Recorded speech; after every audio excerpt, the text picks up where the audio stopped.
Bismillahirrahmanirrahim. Alhamdulillahi rabbil alamin. Wassalatu wassalamu ala asyrafil anbiya'i wal mursalin wa ala alihi wa sahbihi ajma'in. Allahumma salli ala Sayyidina Muhammad. Allahumma salli ala Sayyidina Muhammad. Allahumma salli ala Sayyidina wa Habibina wa Syafi'ana Maulana Muhammad.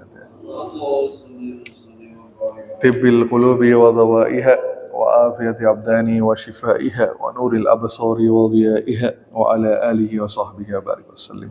Rabbi israh li sadri wa yassir li amri wahlul 'uqdatam min lisani yafqahu qawli. Amma ba'du.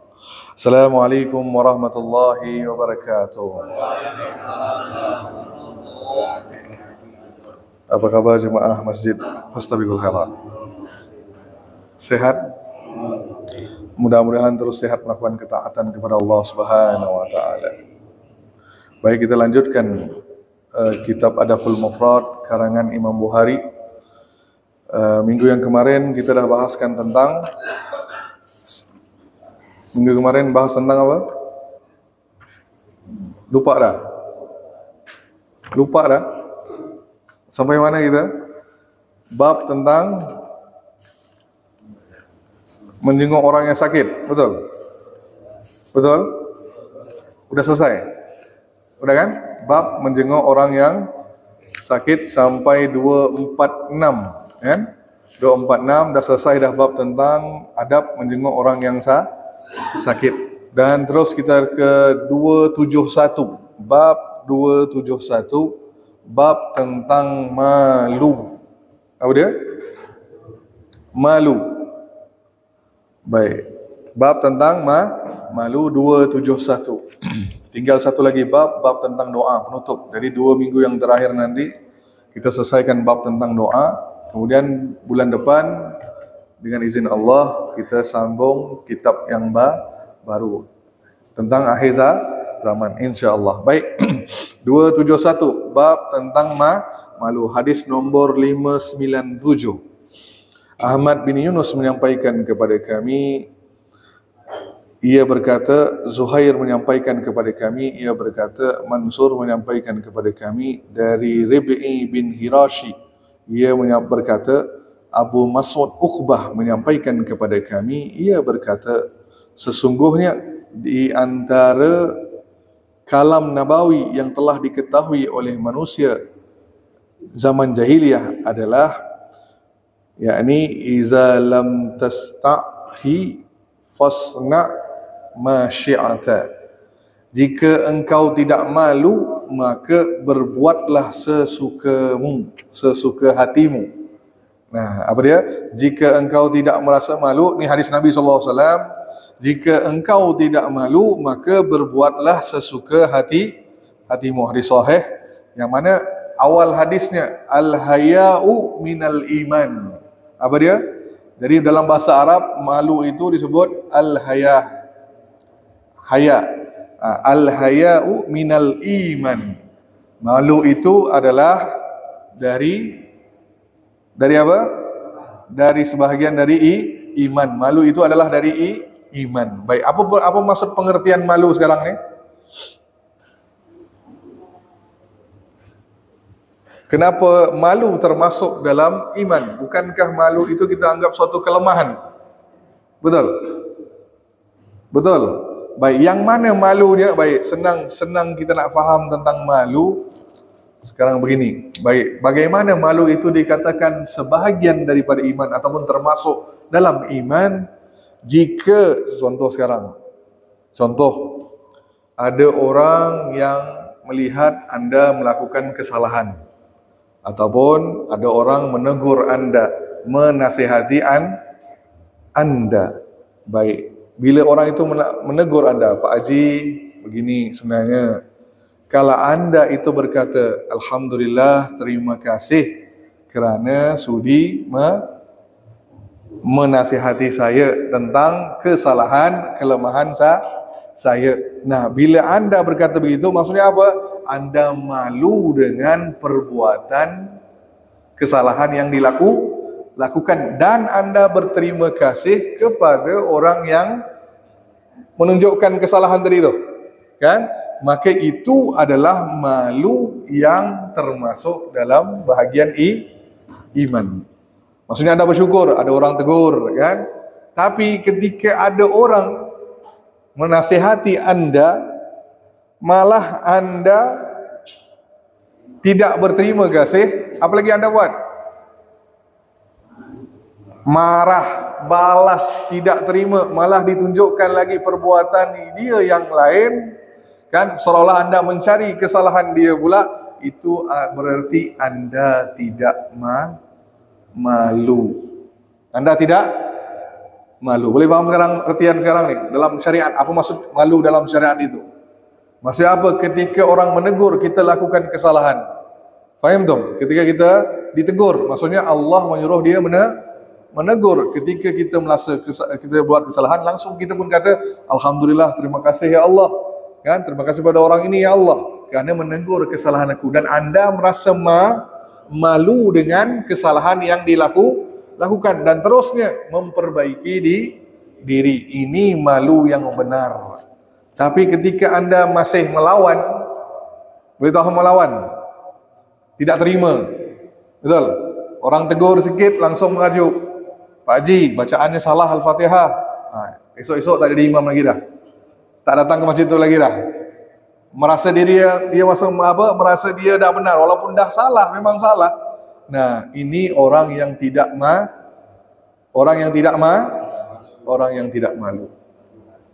Boleh bang? Bukan mengajuk, orang yang tidak malu dah. Dia tidak kisah dengan kesalahannya dan dia tidak malu terhadap kesalahan yang dilakukan, malah membenarkan kesalahannya, menafikannya, dan dicari kesalahan orang yang menegurnya. Contoh, fahim dong. Nah, ini kata Nabi SAW merujuk, kalau anda berbuat yang nombor 2 tadi, maka apa kata Nabi? Iza lam tastahi fasna ma syi'ta. Maka jika anda berlakukan demikian, jika anda tidak merasa malu, berbuatlah sesuka hatimu. Ni apa bentuk kalimatnya? Nabi seolah-olah apa dia?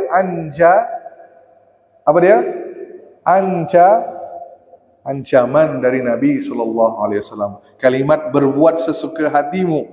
Terserah kau lah. Kalau kau tak merasa malu, buatlah sesuka hatimu.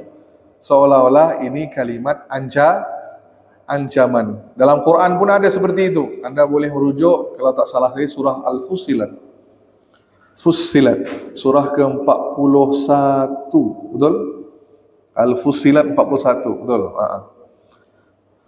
Buka surah Al-Fussilat. Ada? Tak ada? Yang Android? Ada? Quran Android? Pak Hidayat? Surah Al-Fussilat. Surah ke-41. Ayat yang ke-40. Bacakan Pak Hidayat. Innal lazina. 40. Bacakan. Yulkhiduna.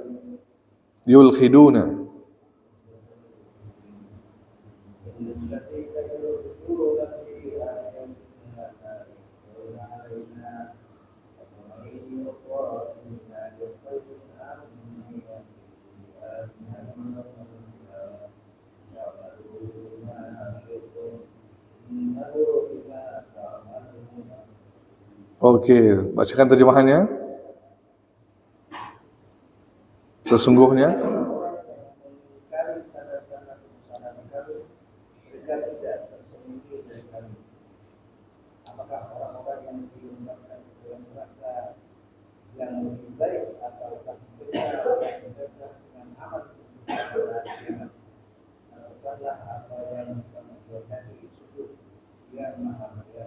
baik, kalimat yang bawah saya, i'malu ma syi'tum innahu bima ta'maluna basir. Lakukanlah apa yang kamu kehendaki, sungguh dia maha melihat apa yang kamu kerjakan. Ini ancaman dari Allah kepada orang-orang kafir. Kalau kau nak buat apa-apa di dunia, buatlah. Tapi kalau salah nanti kau akan diazab di Risiko. Begitu juga tadi Nabi memberi ancaman kepada orang yang tidak malu. Tidak malu. Maksudnya apa di sini dari syariat? Ketika anda malu ni maksudnya apa? Malu dengan kesalahan yang dilakukan. Faham tak? Ketika anda berbuat dosa, kita harus malu. Malu kepada siapa? Allah, kan? Malu kepada Allah. Maksud malu kepada Allah, maksudnya ketika kita merasa melakukan dosa dan meninggalkan segala suruhannya. Faham tak? Harus merasa malu dengan perbuatan tersebut. Faham tak? Allah menyuruh kita melakukan kebaikan, melakukan perintah, tapi kita lawan. Nah, kita harus merasa malu. Ini malu dalam syariat Islam.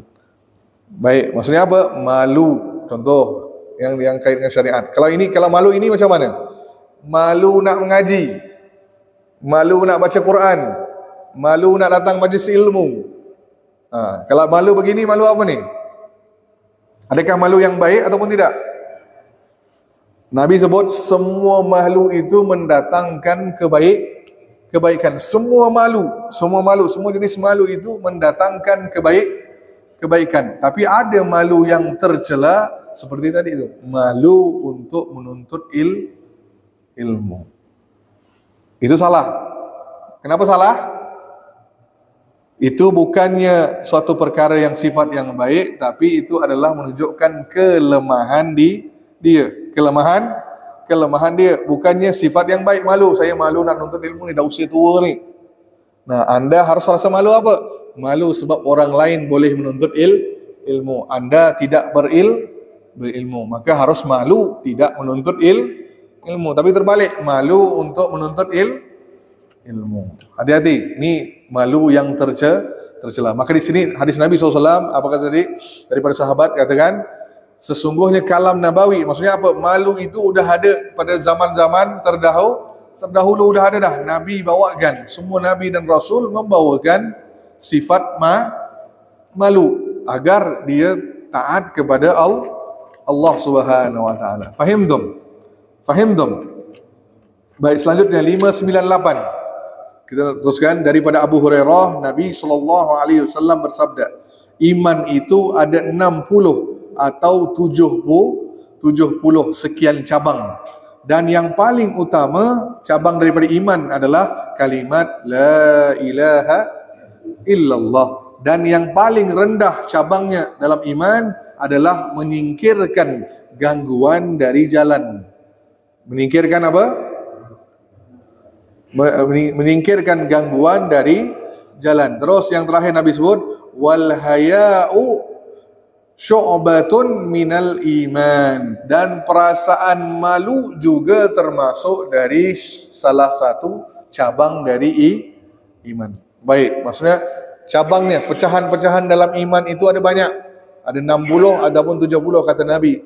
Yang paling utama adalah, cabang pertama adalah mengucapkan kalimat la ilaha illallah, dan cabang yang paling rendah dalam imannya, paling kecil, maksud sedikit, yakni kita menyingkirkan gangguan daripada jalan. Contoh, ada nampak batu ke ataupun letak kayu di tengah jalan, kita tahu akan ada mobil yang lewat, motor yang lewat, kita berhenti, kita ambil, alihkan. Itu pun termasuk dari iman, termasuk daripada iman. Maka sifat malu pun termasuk dalam iman. Fahim dom?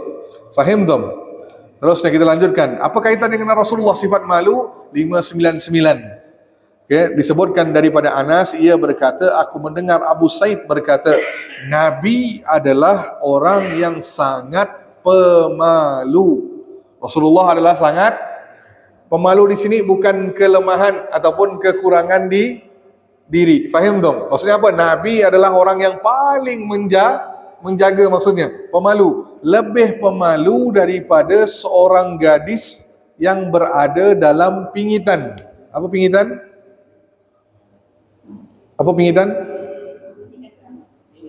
Pingit atau pingit? Ya, sebenarnya apa tu pingit? Yang tertutup dengan tirai kan? Pingitan. Maksudnya seorang wanita yang malu sampai dia tak keluar. Dia begitu. Lebih pemalu daripada dia. Sampai-sampai apabila baginda membenci sesuatu dan kamu dapat mengetahuinya dari raut muka baginda yang berubah. Jadi kalau nampak sesuatu yang Nabi tidak suka, langsung wajah Nabi itu berubah dan para sahabat Nabi akan tahu bahawa Nabi sedang malu. Nabi sedang malu. Malu di sini Nabi tidak suka. Maksudnya orang itu mungkin melakukan dosa perkara yang tidak baik. Maka Nabi merasa malu. Fahim tum? Jelas? Jadi Nabi SAW di sini sifat malu Nabi adalah pada selain hudud Allah. Nah, ingat Nabi seorang yang pemalu, tapi malu ini ada tempatnya. Kalau bab tentang hukum ataupun bab-bab tentang personal yang privacy, yang bersifat pribadi, itu Nabi tidak malu untuk menyampaikan. Contoh, kan kita tahu kisah ketika ada yang lapor, ya Rasulullah, adakah aku kena mandi wajib kalau aku bersama dengan isteri? Kalau aku bersama dengan isteri, adakah tidak keluar air mani? Apakah aku harus mandi ya Rasulullah? Terus Nabi menjawab apa? Nabi langsung tanya, Nabi langsung tanya, adakah kemaluanmu bertemu? Sampai kemaluanmu bertemu. Naam ya Rasulullah, kemaluan aku dan kemaluan istriku bertemu. Maka walaupun tak keluar air mani, kalau dah bertemu, wajib mandi. Jadi ini bersifat pribadi, betul. Kita pun malu nak sampaikan, kan? Tapi Nabi menyampaikan sebab itu adalah termasuk dalam syariat hukum. Maka Nabi dalam bab hukum tidak ada sifat malu, menyampaikan kebenaran. Apa dia? Ini dalam menyampaikan kebenaran. Sama juga halnya disebut dalam sini juga tentang kisah seorang yang mengaku berzina. Ya Rasulullah, aku malam tadi berzina. Nabi kata, mungkin kau cium. Tidak ya Rasulullah, lebih dari itu. Mungkin kau pegang tangan, kan? Nabi sampai bertanya begitu sampai Nabi kata, adakah kau sampai berjima dengan dia, menyetubuhi dia? Naam ya Rasulullah. Baru ditegakkan hukum hudud, kan? Boleh paham maksudnya? Nabi di sini kalau bab tentang syariat, Nabi tidak malu untuk menyampaikan, dan Nabi tidak akan berbicara dengan seseorang dengan kalimat yang beliau tidak sukai. Ada kalimat-kalimat yang kurang baik untuk disebutkan. Nabi dengar, langsung Nabi akan diam, tidak suka, malu. Kan malu, terus wajah Nabi akan berubah. Contoh, ada sahabat bergurau. Guraunya ini terlebih, melampau gurauannya. Maka Nabi tidak suka, Nabi akan diam, terus wajah Nabi akan berubah. Faham tum? Walaupun gurauan. Nah, kalau ada benda-benda yang memang Nabi tidak suka, tidak pantas kata-kata itu disebut, maka wajah Nabi akan berubah. Contoh kisah yang sangat terkenal pernah kita sampaikan. Tentang hukum makan daging unta. Ada? Pernah kita sampaikan? Pernah anda sampaikan apa tidak? Hukum memakan daging unta. Ada apa atau tidak? Belum, saya ulang, tidak apa. Kalau yang belum dengar lagi sekali. Tentang hukum, apakah harus mengambil wuduk semula setelah makan daging unta? Ambil wuduk apa tidak? Tidak pasti. Tak batal Ustaz makan daging unta, batal wuduk. Kan? Di sini ada kisah daripada disebutkan dalam kitab bahawa suatu hari Nabi dengan sahabat dalam perang Khaibar atau mana, setelah peperangan dihidangkan daging unta. Semua makan daging unta yang potong besar, langsung disembelih depan Nabi SAW, diletakkan, dibakar, terus sahabat makan. Maka di kalangan sahabat ini ada seorang sahabat yang buang angin sampai kedengaran. Sampai apa? Sampai dengar, maksudnya kuat. Dan kuat bunyinya, terus berbau. Maaf, bukan kalau kuat bunyi kan tahu dah dari mana bunyi datang. Kan berbau, mula buang angin, tersebar bau. Maka bau itu menusuki semua sampai ke semua ruangan itu. Maka semua sahabat saling Ente kau aku cepat ni, kau yang kena. Kau saling menuduh. Nabi yang tidak suka langsung Nabi diam. So, ialah ini kan aib. Betul. Orang buang angin pula antum nak saling suruh. Manalah orang tu yang buat mau mengaku, betul. Dalam majlis mana dia mau mengaku, betul. Pasti dia rasa malu. Maka Nabi pun merasa begitu, tidak suka dengan perbuatan sahabat yang saling nuduh-nuduh ni. Terus seorang sahabat kata, tak apa, sekejap lagi azan. Kita lihatlah siapa yang ambil wuduk. Nah, siap dia. Dialah yang buang angin. Maka berbicara begitu, Nabi langsung tak suka. Kan? Lagi masuk wajah Nabi itu berubah, Nabi diam. Terus pas waktu Bilal pun melaungkan azan. Bila Bilal melaungkan azan, terus semua sahabat nunggu nih, siapa yang bangun nih. Siapa yang bangun ambil wuduk nih, pasti dia yang pelakunya. Semua sahabat standby nunggu. Tiba-tiba Nabi mengeluarkan kalimat, apa kata Rasulullah? Siapa yang makan daging unta, ambil wuduk semuanya. Ambil wuduk semuanya. Jadi orang yang buang angin tadi, dia merasa, oh selamatlah aku ni kan. Jadi salah semua sahabat yang walaupun mereka tak buang angin, disuruh Nabi SAW untuk ambil wuduk. Nah di sini apa perbuatan Nabi? Nabi menjaga aib orang lain. Kalau kita ketawakan orang, betul, ketawakan orang. Kau tadi ni yang kentut tadi kan. Ini perkara yang malu orang, tapi di sini Nabi menjaga. Boleh faham? Sangat-sangat menjaga. Maka dalam mazhab Hambali, kalau makan daging unta, maka wajib memperbarui, boleh batal wuduk. Tapi dalam mazhab Syafi'i tidak ada mengapa, cukup sekadar kita berkumur, apapun daging kita makan, kan? Kita berkumur saja. Takut ada sisa-sisa di mulut, nanti waktu sholat kamu pun sambil dengan baca bismillah langsung cebisan dari itu termasuk dalam mulut kita, takut batal solat. Maka kerana itu kita disuruh berkumur. Hukum dalam mazhab Hambali disuruh wajib memperbarui wudu kalau makan daging unta. Peristiwa dari mana tadi? Peristiwa dari kisah tadi itu. Nabi menyuruh sahabat-sahabat yang makan daging unta kan, untuk semuanya ambil wudu.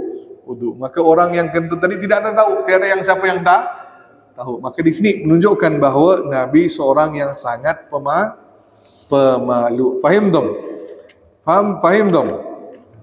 Sama juga, dan sifat malu ini bukan hanya pada Rasulullah, tapi semua para rasul, Nabi dan rasul. Kan?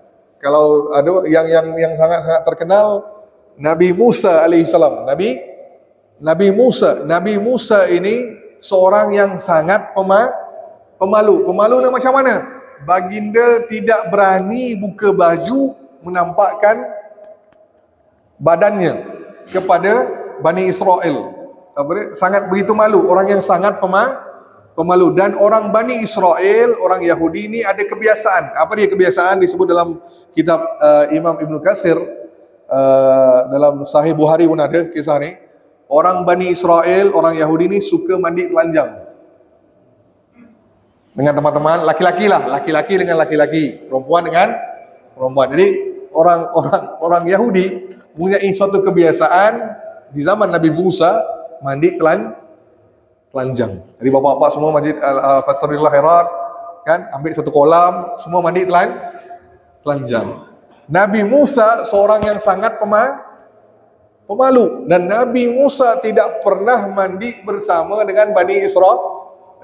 Baginda akan mandi seorang diri, sebab sifat malu tadi. Nah, sampai Bani Israel, Allahu Akbar, sampai Bani Israel mengejek Nabi Musa. Ni Musa ni tak mau mandi dengan kita ni, mesti ada sebab ni.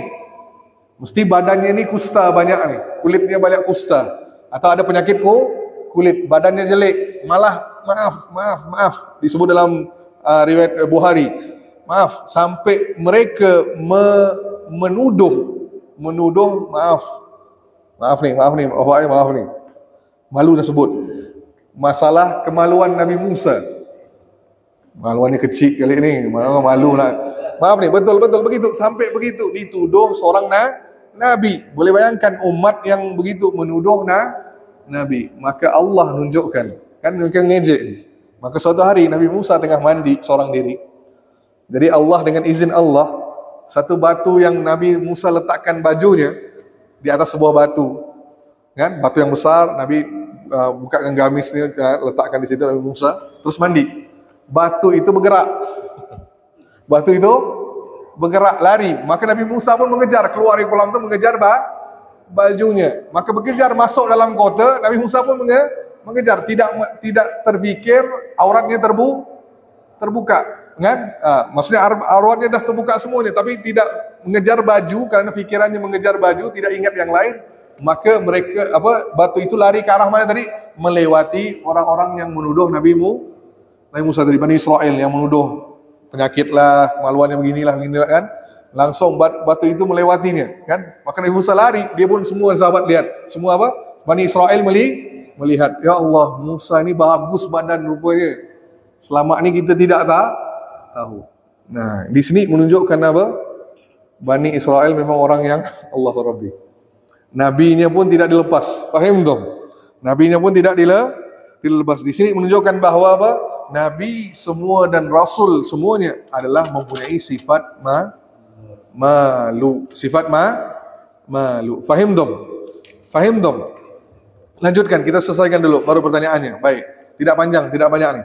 Baik, seterusnya, ini kisah yang terkenal. Dari dua hadis nomor 600. Ini tentang sahabat, keutamaan sahabat nih. Seorang sahabat yang sangat-sangat terkenal. Siapa dia?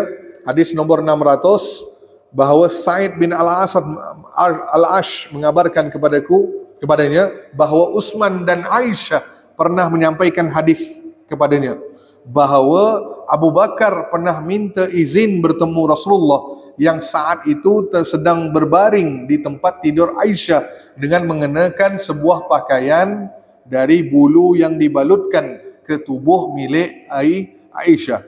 Jadi Nabi kan maksudnya berkongsi baju, memakai satu gamis kainnya milik Aisyah, tapi Nabi kongsi pakai. Maksudnya apa? Aisyah dengan Rasulullah sangat-sangat dekat duduknya. Maksudnya macam ibu lah pakai mukena ni, kongsi berdua. Nah, kongsi berdua. Maka datang Abu Bakar As-Siddiq masuk, Nabi pun duduk dalam posisi yang sama. Maksudnya tidak mengaturkan bajunya. Tetap Aisyah berada di samping Nabi SAW. Setelah itu menyampaikan, kata di sini, beliau pun meminta izin kepada Abu Bakar untuk bertemu, sedangkan beliau masih dalam kondisi seperti itu. Lalu Abu Bakar masuk hingga menyelesaikan keperluannya, nanya soalan dengan Nabi, setelah itu pergi. Kemudian Umar datang, minta izin bertemu, beliau pun mengizinkan, sementara masih dalam keadaan begitu, sehingga Umar menyelesaikan keperluannya, kemudian pergi. Umar pun nanya soalan kepada Nabi, terus selesai, dah pulang. Kemudian datang Utsman siapa? Utsman bin Affan. Kemudian aku meminta izin bertemu, maka beliau pun duduk dan berkata kepada Aisyah, wahai Aisyah, cepat aturkan bajumu, segera pakaianmu. Lalu aku menyampaikan keperluanku dan pergi. Maka Utsman berkata, Aisyah pun bertanya, ya Rasulullah, kenapa engkau tidak terkejut ketika Abu Bakar dan Umar datang? Kan? Seperti ketika Utsman datang. Rasulullah menjawab, Utsman ini orang yang pemalu. Aku khawatir kalau aku izinkan ia bertemu sementara aku dalam keadaan begini, maksudnya terbuka aurat sedikit, ya, maka ia tidak jadi menyampaikan keperluannya kepadaku. Maksudnya apa? Sayyidina Utsman adalah seorang yang sahabat yang sangat pemalu. Maka Nabi pun begitu. Kalau dengan sahabat lain, pernah Nabi duduk, ya, ini riwayat yang lebih mudah anda faham. Nabi pernah duduk di kebun kurma, di sebuah kebun kurma. Waktu itu musim panas. Jadi Nabi ambil satu baldi. Baldi itu apa maksudnya? Yang isi air itu besar. Wadah. Bukan kendi, besar. Ember.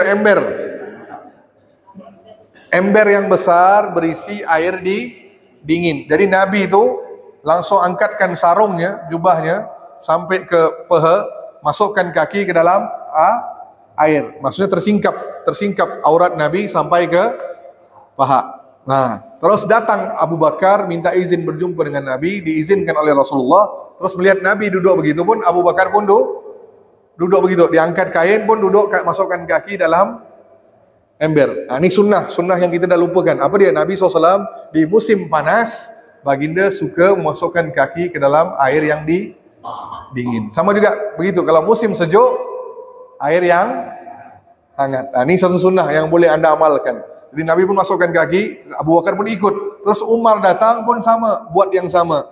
Nah, ketika itu datang Utsman bin Affan, izin bertemu dengan Rasulullah. Ketika Utsman datang, langsung Nabi keluarkan kakinya, terus atur. Nah, tutupkan kaki baginda sallallahu alaihi wasallam. Tutupkan, maksudnya jaga, maksudnya tertutup, tak terbuka kaki tadi.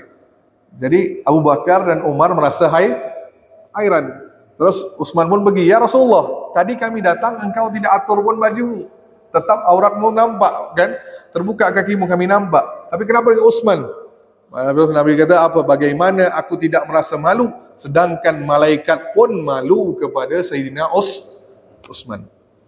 Jadi malunya apa? Malaikat kepada Sayyidina Utsman. Malaikat sahaja malu dengan Sayyidina Utsman. Maksudnya orang yang sangat-sangat mulia. Boleh bayangkan kalau apa ya, nak kata sifat Sayyidina Utsman pemalu ni macam mana? Mandi tak pernah tanggalkan baju. Mandi tak pernah tanggalkan jubah, tak pernah. Kenapa orang nanya? Kan kau sendirian ya Utsman, kenapa kau mandi itu tak menanggalkan bajumu? Apa kata Utsman? Aku malu dengan Allah Subhanahu wa taala. Aku malu dengan Allah. Allah melihat, memang manusia tak melihat, tapi Allah melihat. Adik aku malu, aku tidak berani. Nah, lihat begitu sifat malunya Sayyidina Utsman bin Affan. Faham dong? Maka pastikan dalam diri kita ini ada sifat apa? Malu. Kan? Malu yang macam mana tadi? Malu yang dipuji tadi, yang terpuji. Ketika dalam hal-hal syariat, kan? Malu, maksudnya ada dua malu yang anda kena tahu. Satu, malu kepada Allah. Malu kepada Allah. Maksud malu kepada Allah apa?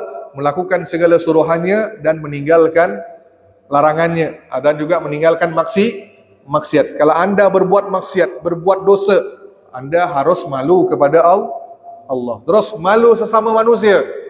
Apa maksud malu sesama manusia? Malu sesama manusia apa pula? Yang pertama malu kepada Allah, yang kedua malu kepada makhluk sesama manusia. Bagaimana malu sesama manusia? Ni ngantuk ke apa ni? Bagaimana malu sesama manusia? Yes, menjaga diri daripada berbuat kesalahan kepada makhluk, kepada sesama manusia. Jangan berkata yang tidak baik, kan? Jaga perangai, jaga akhlak, jaga peribadi. Kalau anda langgar semua ini, maka anda tidak malu sesama manusia. Itu yang terjadi, maaf nih. Wanita tidak malu dengan dirinya, kan? Buka jilbab, pakai pakaian yang buka aurat di luar rumah. Apalagi nenek-nenek main TikTok. Nah, boleh bayang ke Pak? Jangan sampai isteri-isteri bapak pun begitu juga, main TikTok pula sampai joget-joget kan. Kalau tiba-tiba malakul maut datang cabut nyawa waktu itu sambil joget, gimana? Matinya macam mana? Su'ul ke husnul? Mana Pak Husnul? Su'ul ke husnul? Su'ul khatimah, mati yang tidak boleh bayangkan nenek-nenek main TikTok yang tiba-tiba Nah, jangan Bu, ini dah hilang sifat malu di akhir zaman. Dah hilang sifat malu. Bila antum melakukan apa, bila antum dituduh sebagai korupsi, dituduh sebagai peraku rasuah, masih juga dengan muka tak malu nak jadi calon, contoh. Ada apa tidak? Saya tahu sebut nama lah kan. Nah, ni dah malu kalau dah melakukan kesalahan. Kalau sahabat itu melakukan suatu kesalahan, mereka langsung keluar daripada jabatan, turun. Sebab malu, dan tidak akan lagi dia lantik jadi pemimpin, dan mereka pun tidak mau sebab tahu dah pernah melakukan kesalahan. Ni sahabat kita zaman sekarang santai, betul? Itu normal, kan? Betul? normal. Maka sudah hilang sifat malu. Maka Islam itu malu itu sebagai perisai. Apa? Perisai kita daripada berbuat maksiat. Kalau anda ada sifat malu, pasti anda tidak akan melakukan maksiat ataupun dosa. Ia akan jadi penghalang. Malu aku kepada Allah, malu aku kepada manusia. Jadi itu akan menahan kita dari buat dosa. Tapi kalau anda tidak ada sifat malu, anda akan kata, biasa je. Contoh orang minum khamar tepi jalan, pacaran, apa lagi? Berdua-duaan dengan bukan mahram. Betul? Dah tidak ada sifat malu. Fahim tum? Baik, ada pertanyaan sampai di sini. Silakan, Bu. Ada? Pak dulu. Ya, Pak Hidayat. Silakan, Pak Hidayat.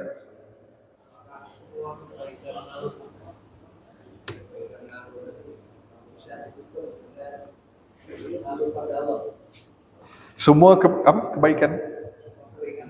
Aha.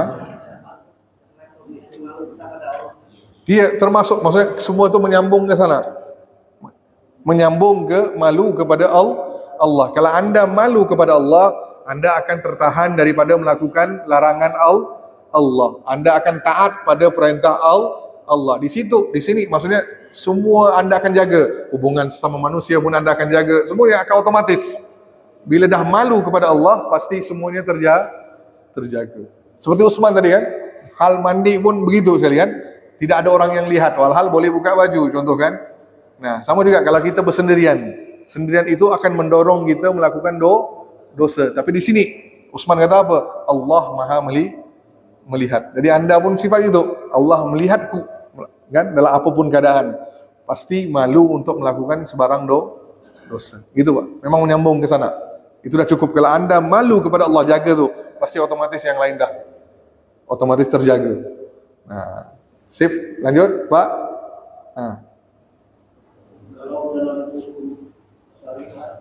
Syariat Islam ini apa tuh?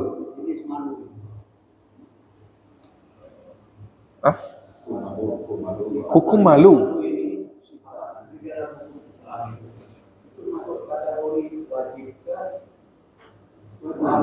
Kan saya kata dah tadi, malu itu termasuk dalam cabang iman. Jadi bapa itu tidak beriman kalau tidak bermalu. Dan dah masuk wajib dah, memang wajib gitu. Termasuk dalam iman. Bapa nak sampai kesempurnaan iman tadi, iman yang lengkap. Ada cabang-cabangnya. Nah, salah satu cabangnya adalah perasaan malu. Jadi kalau anda tidak malu, tetap melakukan dosa, maka anda belum lagi dikatakan beriman. Nah, gitu Pak. Sip? Nah. Oke, yang lain ada? Dah. Bu? Ada? Belum ada? Yang lain? Udah? Udah ya? Sip, itu sahaja. Waktunya belum? Tak apalah, udah. So pendek sahaja. Baik. Dan tinggal 2 minggu lagi kita selesaikan bab doa. Masuk ke doa-doa dan zikir daripada Nabi SAW. Terus apa lagi? Cara mengangkat tangan semuanya. Ada apa tidak? Aminnya ada apa tidak? Kita lihat semuanya minggu depan dan 2 minggu lagi. Selesai baru kita masuk ke kitab yang baru, yakni kitab tentang akhir zaman. Itu sahaja, wabillahi. Baru aku nak tutup tadi. Silakan. Oke, apa dia Pak? Misalnya dalam hal bentuk, hal buang angin. mana yang lebih baik? Kita lapor atau kita lagi? Sebab kalau memang yang kita Pak Ustaz tadi itu kan tidak mau lapor, malu kan? Malulah. Malu kan? Aib, kehormatan, izzah, ifah. Maksud saya yang bagus itu kita dengan sikap yang enak, misalnya juga ada sukari gitu, supaya jangan kedengaran yang tidak bau. Mana yang lebih baik? Tinggalkanlah, bangun. Takkan bapak nak diam-diam gitu situ kan. Ya, lebih baik tinggalkan tempat tersebut, pergi ke tempat yang tersembunyi ya. Lalu satu lagi Saya kenal satu ibu Pak. Ibu ni memang betul-betul jaga kan. Waktu dalam majlis kajian begitu, ibu ini dia akan bangun sebentar, dia akan keluar masuk lagi. Dia bukan pergi ke WC, Kan saya pun heran, setiap kali atau begitu kan. Sampai saya tanya, ibu ke mana? Kan? Nah, baru beliau cerita bahwa beliau buang angin. Sampai begitu jaga, maksudnya tidak mau dia buang angin di dalam majelis. Sampai keluar tu bukan ke toilet, ke keluar saja sebentar, masuk lagi. Gitu. Nah, itu yang terbaik, Pak. Jaga. Jangan pula Bapak dalam sini pula Bapak buang angin. Kan itu kan sama juga menyusahkan jemaah lain. Apa? Biasanya yang kentut yang diam ini yang berbau, Pak. Kalau kentut yang kuat tak bau. Yang kentut yang banyak bunyi, yang berbunyi biasanya tidak ada baunya. Jadi kalau Bapak berani kentut dengan bunyi, silakanlah kan. Kalau kentut yang diam, itu biasanya berbau. Pasti saya yakin. Kalau bunyi, takut bunyi nanti ketahuan Pak Hidayat yang buang kan. Satu lagi Pak, juga laki-laki kan pakai kaos, ada yang kaos bulat, langsung ada kaos kayak utang gitu ya. Singlet. Malu. Oh, aurat. Untuk laki-laki, Pak. Kalau perempuan yang pakai singlet itu baru masalah, Pak. Ibu-ibu yang pakai singlet baru masalah. Kalau laki-laki pakai singlet di luar tidak masalah, sebab aurat laki-laki adalah antara pusat sampai lutut. Pusat ke lutut ini aurat laki-laki. Aurat perempuan seluruh tubuhnya. Nah, dalam mazhab Syafi'i kecuali wajah dan tangan. Sampai pergelangan tangan. Gitu, Pak. Jadi Bapak nak keluar rumah jogging pakai singlet, tak ada masalah. Jangan pakai celana pendek. Jangan celana pendek. Takut nak pakai celana pendek boleh di bawah lutut. Cari yang panjang. Jangan pula lari dengan boxer pula Bapak kan. Gitu, Pak. Sip. Nah, ini maksudnya aurat laki-laki. Udah? Sip. Baik. Nah, bila sebut tentang buang angin ni, saya ada pertanyaan. Fikir. Solat Imam ketika sujud buang angin. Tengah sujud nih. Batal. Gimana caranya? Apa yang imam harus lakukan? Adakah langsung bangun dan pergi? Atau gimana? Tengah sujud. Tengah sujud.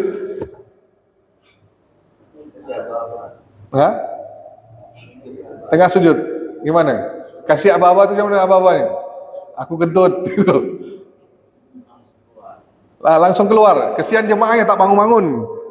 Semua sujud. Ni tengah posisi sujud semuanya.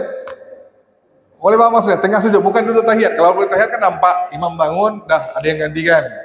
Ni tengah posisi sujud. Kalau dia tinggalkan, aduh. Ni imam dah meninggal ke apa ni tak bangun ni. Betul Pak Hidayat. Ya, ni ingat ni fikihnya. Apa fikihnya? Walaupun dah anda buang angin, tetap anda kata Allahu Akbar. Maksudnya duduk dalam posisi berikutnya, baru langsung bangun, pindah.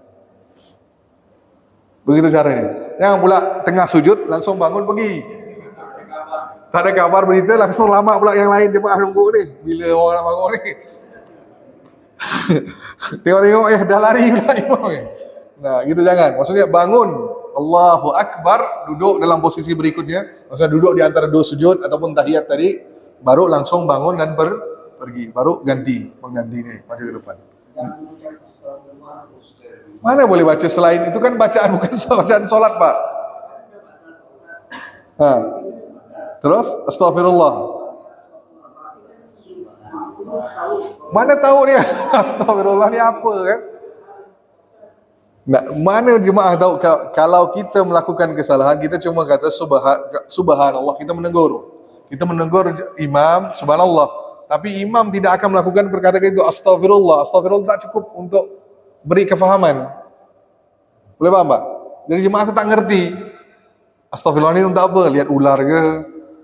Apa ke kan? Dia kan tidak tahu apa masalahnya. Nah.